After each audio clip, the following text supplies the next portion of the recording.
the Grey Hat Beard podcast. Hello and welcome to part 2 of show 14 of Grey Hat Beard. In the first half we had some great chat about the news, including the sort of Teams updates that have come through and many other things. So if you haven't listened to that part, jump back and have a listen to that first, because here we're going to be talking about Teams governance. Now, we know at the moment that the usage of Teams has absolutely skyrocketed. Microsoft talked about the end of last year. I think there was 40 million daily active users, and having a lovely battle with Slack and the number of people and sharing numbers. Last we heard that had jumped up to 75 million daily active users as the pandemic kicked in. And that means there's a whole load of organizations who are going, yep, we're on Teams. And they were probably planning months and months of rollout plans, adoption, all the good things, and have suddenly just gone, click, it's on, right, go and help yourself on there. So I think we're going to hit this in 3 different sections. And the first one, based on the fact that everyone's just turned on Teams, is why do you need Teams governance? Everyone's turned it on, people are happy. Why do you need to bother? I should say that I think there is very good reasons. We'll cover that in a sec. We'll then go into what are the kind of things you need to think about. So what are the areas when it comes to governance that you should consider? And then finally talk about how you can do some of those things as well. Maybe Chirag, as our guest, I'm going to drop you in it here. Why do you need governance? Why don't we just turn it on and let people sort themselves out? I think, you know what, sometimes that's the best thing to do. Just let your people, guide the way along to get things done, right? It's predominantly that's the way it should be done, because it's the users who drive the organization. It is an organic system, because unlike HR or finance, they're more structured, more prescriptive. So there's ways of doing things. Teams is not that. It's obviously, in that respect, completely organic. It takes in any shape or form compared to the day when you roll out, compared to, let's say, in 90 days time. So the reason there is to ask, why is it that you're using Teams, not just from an organization perspective or even the business, but even from the user perspective. So really kind of answering what's in it for them. Only because that everyone's then on the same page, and that's what we're trying to get with the governance, and not just from a security perspective or even compliance, even though that's part of it. So once you kind of look at that, then it's more around, okay, well, what's the life of your Teams, not just your chat space, but even from a platform perspective, because we know that constantly new features, new services are being rolled out, getting integrated, and then you kind of want to make sure you get the best value out of that as well, so that your investments are kind of protected as well. I think that knowing the life cycle of the Teams is really important. So I'm working with a university at the moment, and when you're provisioning Teams for modules, classes, you need to know how you're going to get rid of them. Otherwise, you're going to have thousands of them kicking around. And that goes for, things like projects. We've had it for years with Project Server, how you provision a site. What's the life cycle of it? At what point do you move content over to have it as a record, or just get rid of the site? Because otherwise you end up with a wild west of Teams where you've got one member and it's not been touched in a year, or Teams where there's actually no content at all and nobody uses it, or it's just chat. So, and I think all of that kind of contributes. Why is that a problem? Because I think if we talk about SharePoint in the old days, on premises, the biggest problem was you were paying for storage, you were paying to maintain all these things. Now it's up in the cloud. There's so much data in there. Why do we care? It's not going to be a technical limit. Well, it depends whether there's important information in there or not. I mean, it does. It's a loaded question, I'll admit. Absolutely. I know you. We've been doing this long enough for me to spot a loaded question. But I think it is to make it easier. The more Teams that people are a member of, the more cluttered their interface will be, and therefore they'll be less productive. I have this. We're a relatively small company, but we have a lot of clients, and I think making it easier for people to interact is what we're all after. We're trying to make life easier for people. And the more they have to think about, well, where do I put content, whether it's a conversation or a file or a task, the more we make them think about that, the harder it's going to be. So keeping it simpler for them, whether that's just prioritizing what they see, or whether that is, making it clear that actually we're going to get rid of a team after a while because it's no longer needed. I think that's important. I think also what happens is that in some orgs, right, they focus so much around the creation of teams, which is way to control kind of your adoption around teams as well. But then what gets often forgotten about is that if the team has been created through the provisioning tools and through other methods, then the focus tends to be moved away as to what's the value that's coming out of that team. So if you flip this side of the provisioning, and let's say we allow anyone to create teams for what they need, and as long as the service owners, which again is part of the governance, that somebody has to own that, whether it's a collaboration, whether it's projects, because then you can carve that into various services, but then be able to keep an eye as to say, well, if that team's been created and for 2 weeks nothing's been happening, then that's more of a proactive approach to go to the team owner and say, what's going on? Do you need any support or do you not need it? As opposed to asking the questions up front as to what you need the team for. I think I think the other thing is, a team is really productive when everybody's collaborating in it. It's less productive if you've got people who aren't using it. You need that momentum, and you need people to be able to say, right, I know where I should be working. Everybody working in the same place. And I think that where is key. To me, one of the big things about governance is, Chirag, you said there, anyone can create a team. Anyone could create a team called HR. So there could be an HR team that is for the HR team to put their stuff in. There could be an HR team for everyone to go and find out about and ask questions about their queries about HR. There could be a team for the highway reports team that decide to call themselves HR as well. And suddenly you don't know where to go and find things. You don't see which one's which, and you're wasting your time trying to go through those 3 different teams themselves, let alone the content in there to know which of the many policies is the right one. Yeah. So getting the governance in that gives that flexibility. And I think when you started off, Chirag, you sort of said no governance. And I think there is often an appetite to go to, we need to lock this down to make sure people do the right thing. I absolutely agree with you that getting people to know the right thing themselves is key, and having enough governance to help people find things while also giving people the flexibility to create things as they need. Getting them to think about it, think about why they need it, think about how it's going to be used is important, but not stopping people as well.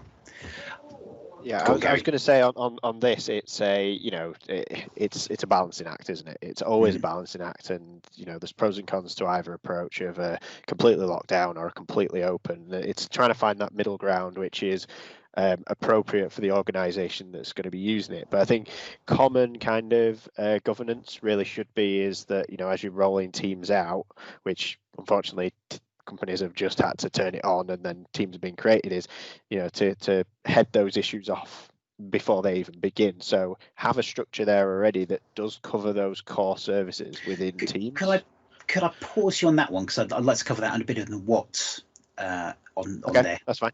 So hold that thought. Don't forget it, because I think it's an important one about how you structure things. But we'll cover that. Moving on to the other bit is about the lockdown approach. Is that the lockdown approach, which is the difference between someone in IT will be looking after it and they'll go, we'll lock it down because we need to understand more about it, rather than opening it up and then running it like a service and adapting to what the organization needs. I think there's a bit of a change there from IT departments of the way that they treat these services, rather than just looking at it as X number of sites. It's operating the service, like say making sure that the reports are there so that they can be inspected to see the teams that are just not providing any value. There's no activity in them. Okay, go to the business. You're not using this. Why is that? Is this an adoption issue? Is it because we can just get rid of it and it can be archived? Do we need to include life cycle policies that we've maybe not thought about? Having that, it's not just a turn on and leave it, it's turn it on and keep going back to that service and make sure that it's operating in the best way that it can do for your organization. I think the other thing that we talked about the why, getting the content and pieces like that. I think another important thing is the security and compliance. So making sure that people have access to the right content they should have access to, that they don't have access to the content that they shouldn't. We talked in the first half about the compliance labeling. Planning your governance, why you do that is to make sure, especially if you're in a regulated industry, if you're in the EU or doing any work with the EU, you have GDPR reasons. So you pretty much everyone around the world that's of a decent size will have some form of regulatory reasons they need to look at. And even if you don't, you should be thinking about making sure that you're not sharing personal data and etc. So understanding how you control that content is another good reason to put the governance on there. Again, touching what we were talking about there, don't be too strict, don't put it in there for the sake of it, give people the flexibility, educate them, but put those in. I think also, I was talking about on premises, those technical limits and boundaries, they are still there. There are still storage costs. They are much less than they are, but they are something to consider. And around the licensing, so understanding who's got access to which services, not too much of this within Teams, but making sure that you know who can do what. Possibly when we come to call plans and things like that, compliance, turning on the compliance services, knowing that you have some E5 users, then your labeling may suddenly apply to everyone, and you're in breach of the licensing. Planning ahead and thinking about that is a lot of the reasons why, and just making sure you've thought about those, if nothing else. I think all of those things are what you need to consider, but you also need to think about where, if you're looking to migrate things into Teams, mm-hmm. and you're looking to get Teams up and running, thinking about those different patterns. So you've got HR are working in one way, finance are working in a different way. You have all of those different levels of from the Wild West side. Yes, people can just create a project site. You give them that option, and then you have the more compliant side as well. So you need to have that range of approaches, don't you? Yeah, absolutely. So I think that covers the why, and I hope everyone's thinking, yeah, okay, at least we need to do something. So what can people do? And I'm going to go back to Gary because I cut him off slightly rudely earlier. But what is it that you need to consider with governance? I think we've touched on provisioning already, but what else there? Yeah, I mean, it's the don't let locking things down hurt your adoption. There's nothing worse than working in an organization where you're looking at other people who are using the same products as you, but have got a bit more trust to be able to use the technology and be able to use it for their needs rather than dictated to by maybe say IT because they've decided that one thing is not appropriate but would actually be useful for the business. Don't work in isolation. I think IT and business for Teams definitely really need to work more closely together than they've ever done to make sure that you're getting the best out of the tool. Coming back to what I was saying about having a basic structure in place to stop those kind of issues of you've got multiple HR departments, things like that. Have something in place where you know where to go for official documents from HR. The organization knows. The people in HR know where they need to go to work on these documents that are going to get published, which will be in a different team. It's all those things can be put in place and put in as part of your governance, and that will help your adoption as well. I think you've hit a core thing for me there. Have these governance plans, but make sure people know what they are, that they know what they can do, what they should be doing. I think it's absolutely vital. If you come up with all these extravagant, you must do this, you must do that, and people don't know about them, or they're in a 500-page document and you say to them, sorry, didn't you read this section on page 372 right at the bottom there? They're not going to. So getting those plans and things up front and in front of people as much as possible is key. Yeah, and I think that's again, reinforcing that message of the adoption of how to use the tools, where best to use the tools is still part of your governance. We're talking about Teams, but in reality, we may be working in OneDrive, and then it's okay, I've got a document in OneDrive that I've been working on, having that awareness and thinking, that the context of this document is now based on a wider team. Okay, I move that into a team, and then it stays in that team. I effectively get rid of my local copy, and I just carry on in the team, and everyone else can see it as well. And it's that, where do I put this document kind of problem that always kind of crops up. And you've got the issues kind of made a bit worse with Teams by sharing in chat versus sharing in a team. Sharing in a chat is you as a person sharing that file out. Like you would do on an email for not as an attachment, but maybe as a link. But you own that document. You own the security on that document. You've got to look after it. Move it into the team. It's then part of the team.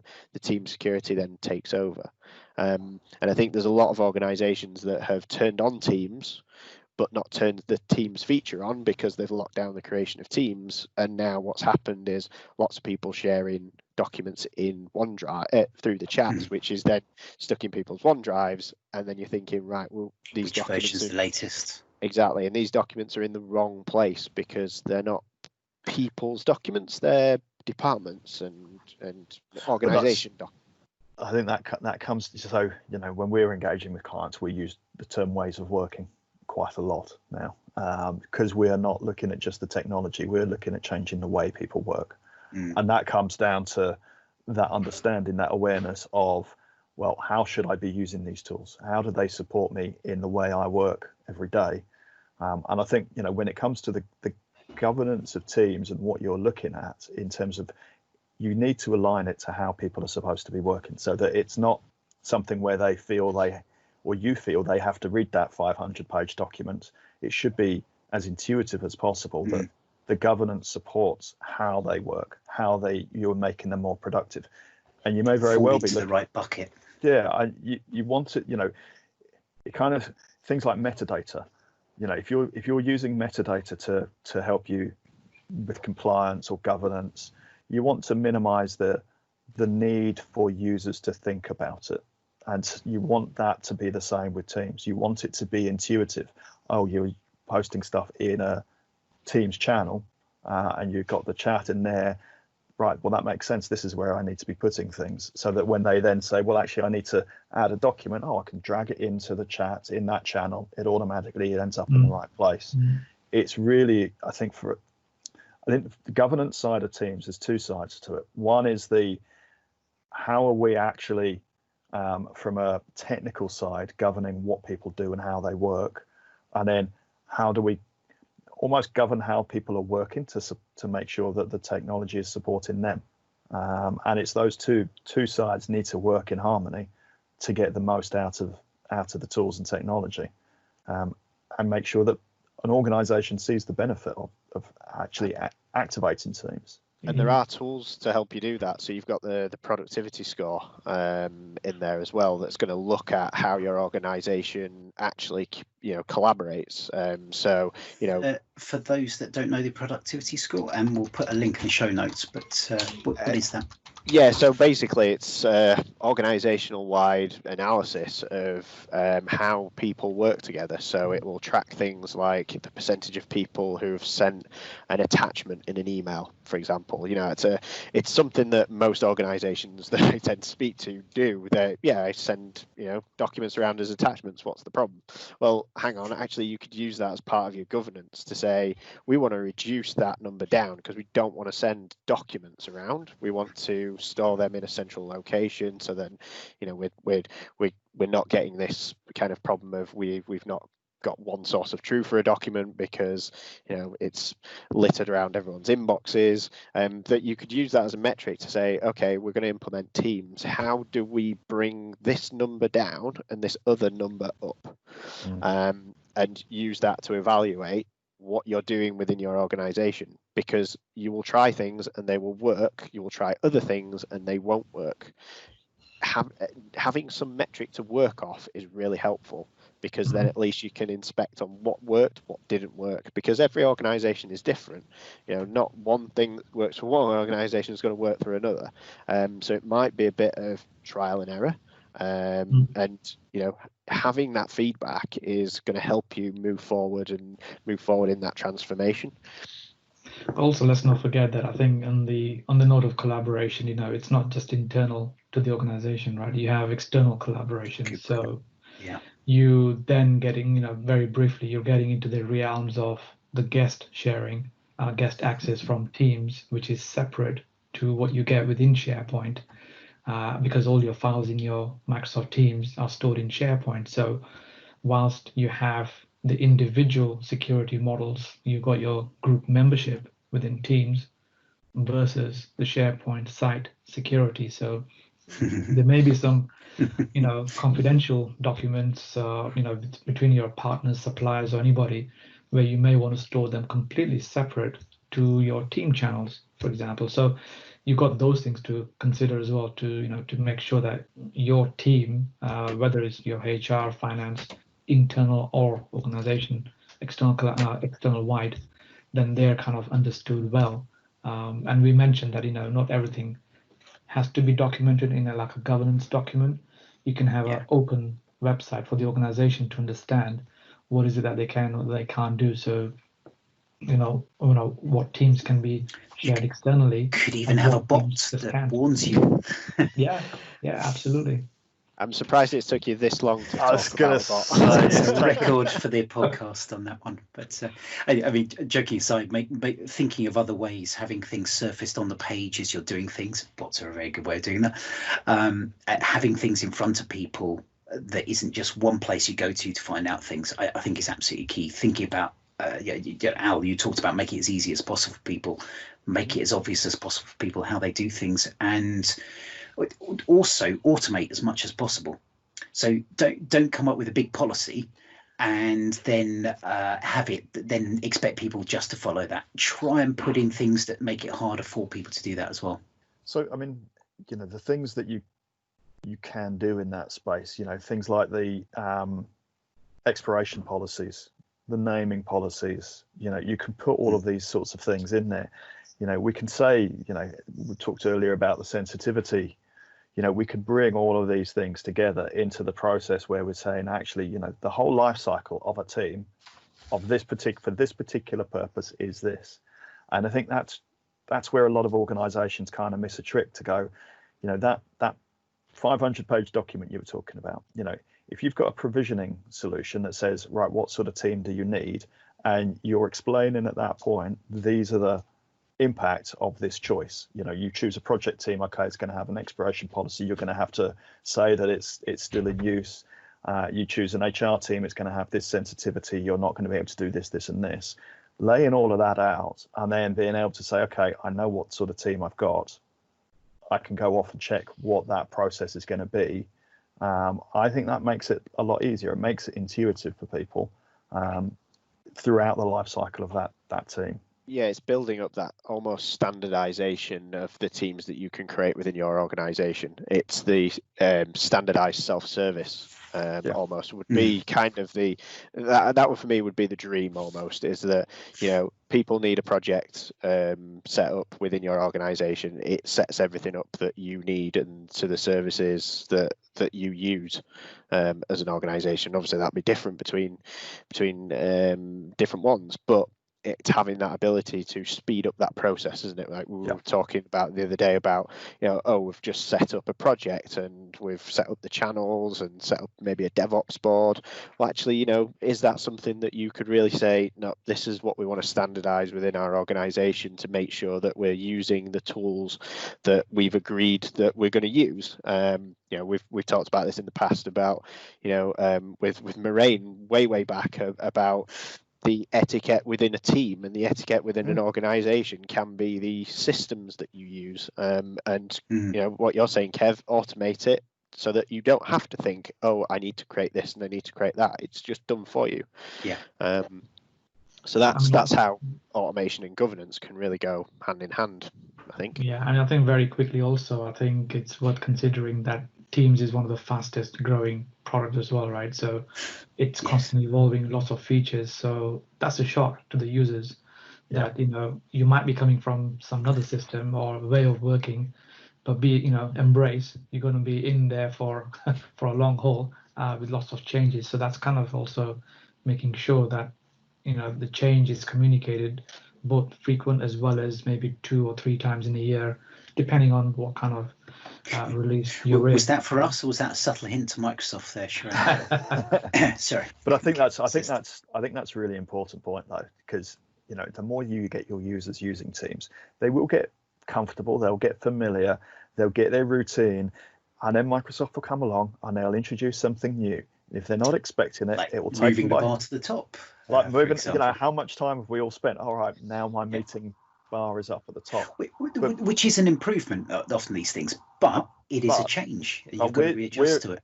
All of us are immersed in the Microsoft world of constant change. We wake up on a Monday morning expecting everything to be completely different and are pleasantly surprised or disappointed that it's not. But we're also old and can't handle these changes very well as well. So. Speak for yourself. Speak for yourself, Kevin. Yeah. But for users, we need to be very clear, because the other thing that will often impact users is where maybe they see something that's changed. And we talked about this earlier. You look up the documentation, you look at videos on YouTube, on Twitter, you'll see a change that's come out, and then you go into your tenant and it's not there. And then you go, well, why is it not there? When is it going to be there? And that's actually a really challenging sort of situation to have for a lot of organizations, where that change isn't immediately available, but users are expecting it. So we're kind of coming near the end, and no, we've got to finish up, and Gary's got to get outside at some point, as he said before the show. Talking about the how and things, and we talked a little bit about provisioning, and I'd like to come back and kind of what options we have for doing provisioning. But the other end of the cycle, we've talked about tidying content up or removing it, and archival policies and things like that. How do you archive things in Teams? Click the archive button. Yeah, there you go, quiet. It's just an interesting one that came up. Chatting with a client recently, they said, "So yeah, you want to archive, but what should we do?"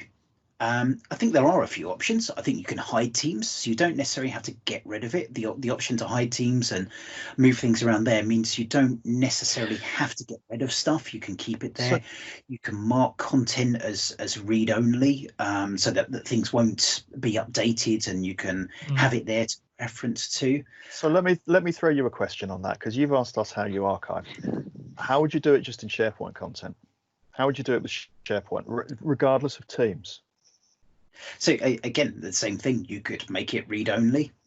You could put big banners on the top to say this has been archived, so it's still there. People can access that content.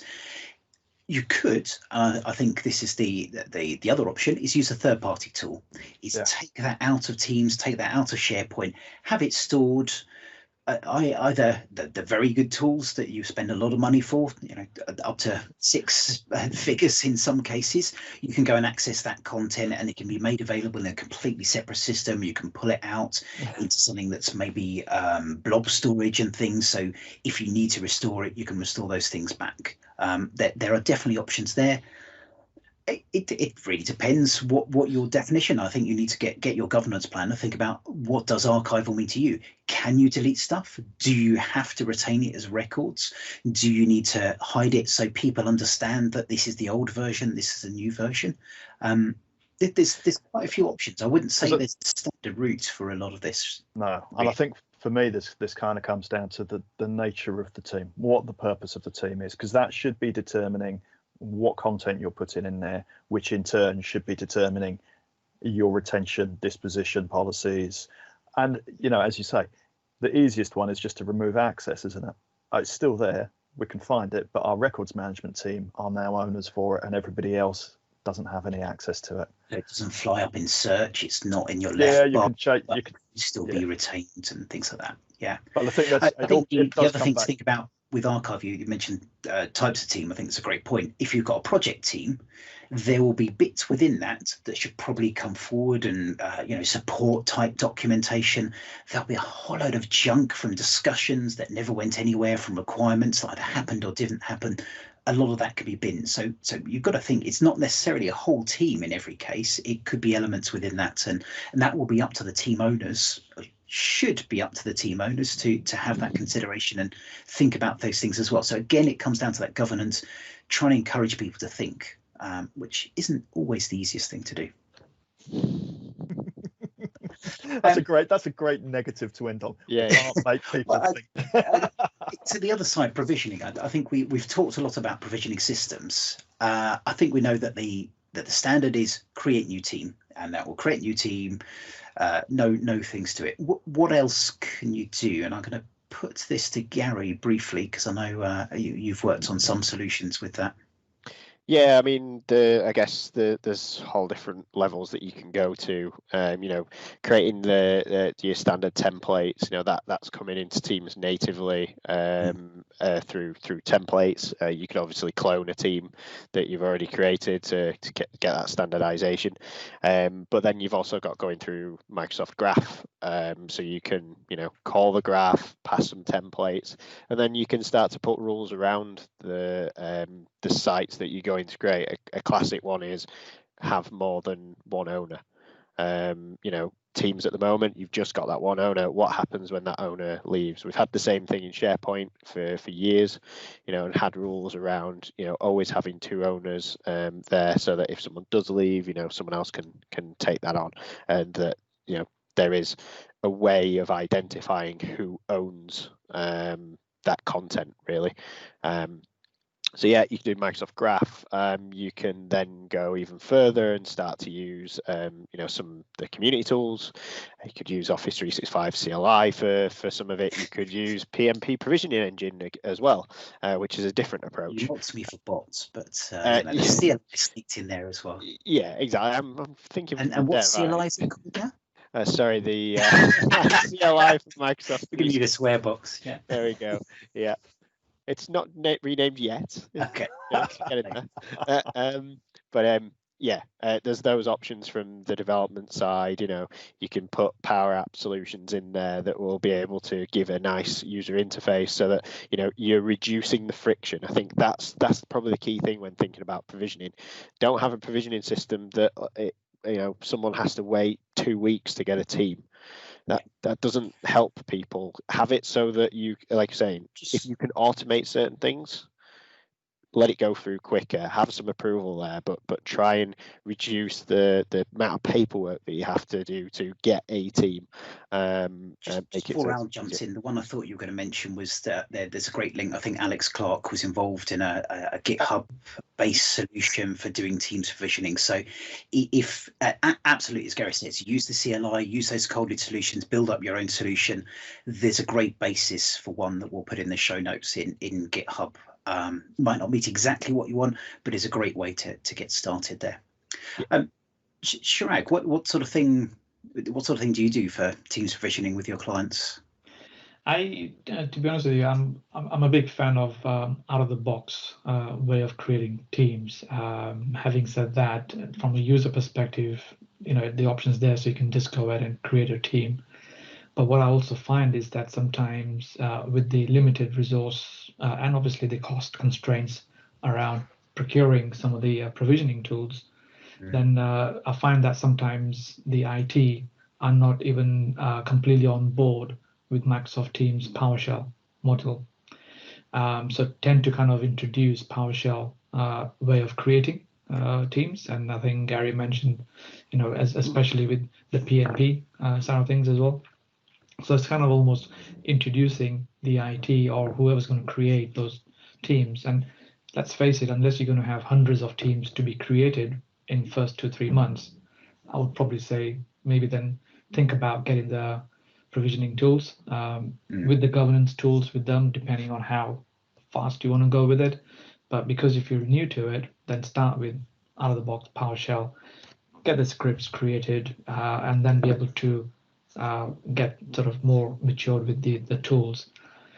because that also gives them the opportunity to even configure the meetings and messaging policies, because we take it for granted that anyone can create a message and delete, but you may want to put some controls around that as well. So how best to govern the actual team itself in terms of what goes in it. And I think that that's a really good point, is that you've got all of those policies, but also, as we said earlier, provisioning. We will see a lot more provisioning at the launch of Teams, but it is more about thinking about what's the ongoing use case. What's BAU look like for Teams? Are you expecting 100 teams to be created every month, or 10 teams, or 5 teams? The less you're expecting, you don't really want hundreds of teams being created every month, depending on the size of the organization. But that's something to keep in mind. It's ongoing. You want people using the teams that are already there. Yeah, and we haven't really, I think we touched on mentioning naming convention. I think within that, you think about your structure. What types, we talked about templates, but what types of teams are they? Is it an organizational team? Is it a project team? Is it a community of interest, a community of purpose, social teams? The one that always comes up is, let's talk about our pets, fit in the Yammer one, but it's a great way of... It's a great way of driving adoption. It's all the same these days. It's fine. So it's a great way of driving adoption and getting people understanding what's available there. And I think we're completely out of time, but a completely separate session we could do is changing adoption around Teams, getting people using it. A lot of people think about training, how you know to it, using the my brain's gone dead, the Microsoft Learning template that someone's got to suddenly remember. Learning pathways, that's what I was thinking of. A great way of knowing and being able to put that training content and guiding people towards that. The etiquette of Teams. I know we have our etiquette of Microsoft 365. There's a large section of etiquette within there. But going out and measuring, and I think what I want to finish on is measure. Get your KPIs. If you're rolling this out to people, think about what you want people to be doing. Work out how you're going to measure it and keep an eye on that. If you just want people chatting, great. Look at that. If you want people engaging by chatting, as Gary was talking about, chatting within the teams and not just doing that private chat, doing that open one, ways of working, think about how you're going to measure that. Think about the adoption packs that you've got that come with Office 365. Think of ways you can get from the graph, put in place those ways to get that data, make it a core part of what you're doing and think about it.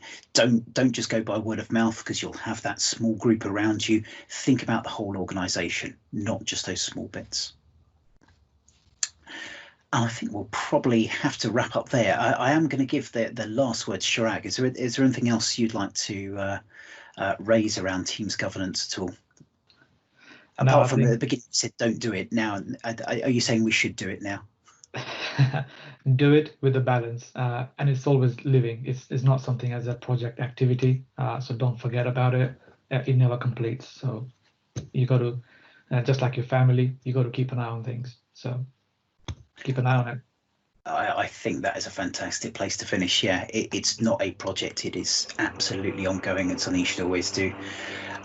We'll put some notes in there. Chirag, you passed on around the plan for governance in Teams, the Microsoft documentations and quick starters for Teams adoption on there, and a great link, which I think you said at the beginning was quite an old one, but around self-directed work teams, so giving people the power themselves to do things. Yeah. So if you're listening to this, do have a look at the show notes, greyhatbeard.com. There's some great links in there. Otherwise, thank you very much. Now, for once, we've been a little bit organised, and we know that the next one in 2 weeks' time, we're going to be very lucky to have Chris Huntingford joining us. And Gaurav Khanna, a former colleague of mine, if you're listening, you put in a request for a show around Power Platform licensing. So we are going to try and talk and educate you and simplify and make it easy to understand the world of Power Platform licensing. Chirag is pissing himself laughing at this point, thinking, how on earth are you going to do that? And we're wondering the same thing. Hey, hats off. Yeah. In advance. Al's allowed to keep the hat on, otherwise yes, hats off to the rest of us. So hopefully if you're interested in Power Platform licensing, that should be a must listen on there. Otherwise, thank you very much to our guest Chirag for coming and eating up into your weekend. I've been Gray. Great. Thanks. Sorry, I was just going to say thanks for having me, and great work, great show. Thanks. Thank you. Yeah, absolutely. Do make sure Patel Consulting, great organisation, and also the Microsoft 365 UK virtual user group. Do get those links in the show notes. But yes, otherwise, I've been Gray. I've been Hats. I've been Beard. Thank you very much, all, and see you in a couple of weeks. Bye. Bye-bye. Thanks for listening to Grey Hat Beard podcast. The song Drink Up My Mateys was brought to you by Black Bones under a non-commercial attribution license.